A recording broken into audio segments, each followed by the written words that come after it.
Hi friends, మనకి వీడియోలో కనిపిస్తున్నది తలకోన వాటర్ ఫాల్స్ దగ్గర ఉన్న పార్కింగ్. వెహికల్ పార్కింగ్ ఎవరైనా ఇక్కడ పార్క్ చేసుకోవాల్సిందే. ఇక్కడ నుంచి సుమారు ఎవరైనా సరే 1 కిలోమీటర్ దూరం ఉంటుంది. కొంత ఏటవాలు ప్రాంతం నుంచి ఎక్కిపోతూ ఉండాలి. కొంత అడవిలో నడవటం కాబట్టి ఎక్కువగా నడిచినట్టయితే అనిపించదు. చుట్టూ కూడా ఎత్తైన చెట్లు ఉంటాయి. ఎత్తైన చెట్లల్లో కూడా ముఖ్యంగా మామిడికాయ చెట్లు అయితే ఎక్కువ ఉంటాయి అన్నమాట. అడవి మామిడికాయ చెట్టు చాలా ఎత్తు ఉంటుంది. అసలు అది ఆకాశాన్ని అంటున్న ఆకాశంలోకి అంత ఎత్తు అయితే ఉంటుంది. కానీ కాయలు అయితే మనకు క్లియర్గా కనిపిస్తూ ఉంటాయి.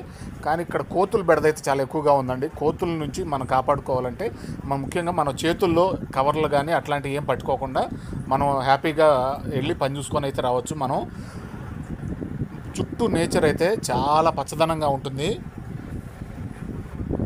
ఎంత గ్రీనరీగా ఉంటుందంటే 365 రోజులు వాతావరణం ఇలా చల్లగానే ఉంటుంది. ముఖ్యంగా వర్షాలు పడే టైంలో అయితే ఇక్కడ కొంచెం డేంజర్ ప్లేసెస్ అండి. ఎక్కువగా లోయలు, జలపాతాలు, ఎక్కువగా వాగులు లాంటివి, పైనుంచి వాటర్ ఫ్లో ఎక్కువగా వస్తుంది కాబట్టి జాగ్రత్తగా చూసుకొని అయితే వెళ్ళాలి.